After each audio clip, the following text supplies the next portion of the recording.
Greetings. I'm Reverend Dr. John E. Jackson, Sr., and I am the senior pastor of the Trinity United Church of Christ in the great city of Gary, Indiana, where we are not just another church, but we are a culturally conscious, Christ-centered church that's committed to the community. We are unashamedly Black and unapologetically Christian. And it's Wednesday, and I want to offer what I call a Hump Day Homily or some midweek motivation for you. In the opening to the classic work by Dr. Chancellor Williams, the book is called The Destruction of Black Civilization. In the opening to the book, there is this story. The traveler asked the old man, "Whatever happened to the people of Sumer? For legend tells that they were a great Black people, a powerful Black people, an enormously wealthy Black people. Whatever happened to the people of Sumer?" The old man sighed and responded, "They forgot their history, so they died." And I'll lead off with that story from that great book by Dr. Chancellor Williams. Because in this time of a pandemic, the pressure of the pandemic of coronavirus and COVID-19, in this time of political posturing and lies and maneuvering and power grabbing from the Senate to the White House, in this time of disinformation about the virus and the stirring up of hate that is going on all around us, in this time where it seems like, well, it is clear now that even the Supreme Court will be stacked with conservatives. In this time, y'all, don't forget who we are and what we have done with less as a people. We are a people who come from a great people who gave this world civilization. We gave the world all of the disciplines from mathematics to geometry to geology to astronomy to music to writing. We are the ones who circumnavigated this entire world by sea 700 years before Jesus was born in the flesh, 500 years before Solomon.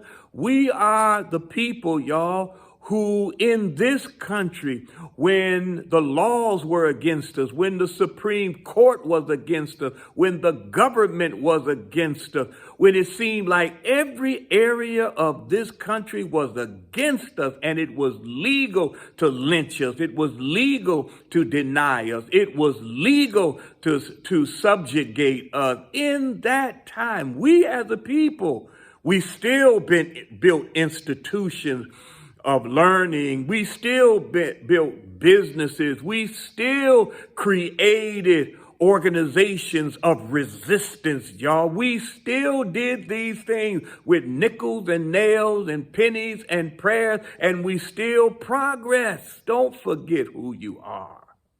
Don't forget what we have done as a people. We have done so much with so little that you and I, are now qualified to do the impossible with nothing. Don't forget who we are and what we have done. But then don't forget whose we are, y'all.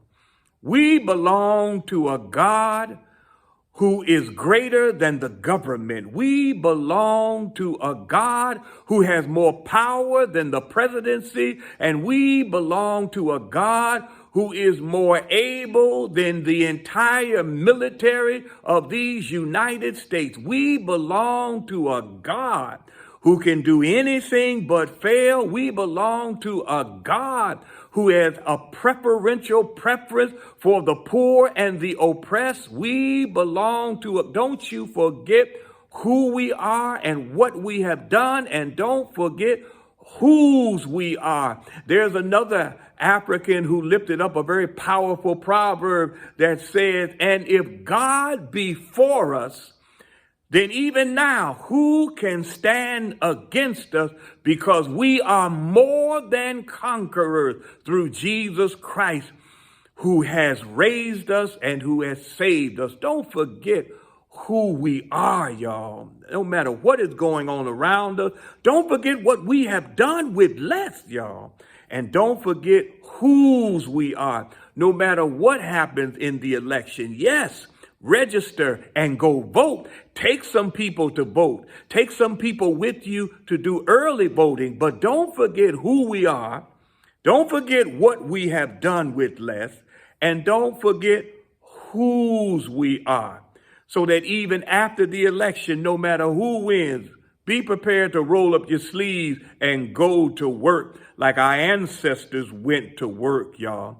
Now, I want to leave you with this final African proverb that says this: I pointed out to you the brightest stars in all of the heavens, and the only thing you saw was the tip of my finger. Did you hear that? I leave you with this African proverb. I pointed out to you the brightest stars in all of the heavens, and all you saw was the tip of my finger. I just pointed out to you the brightest stars in all of the heavens, who we are, what we have done with less, and whose we are, who we belong to. God bless you. You be encouraged. And I pray that puts some steel in your back, because I'm so glad that the tomb was empty. God bless you.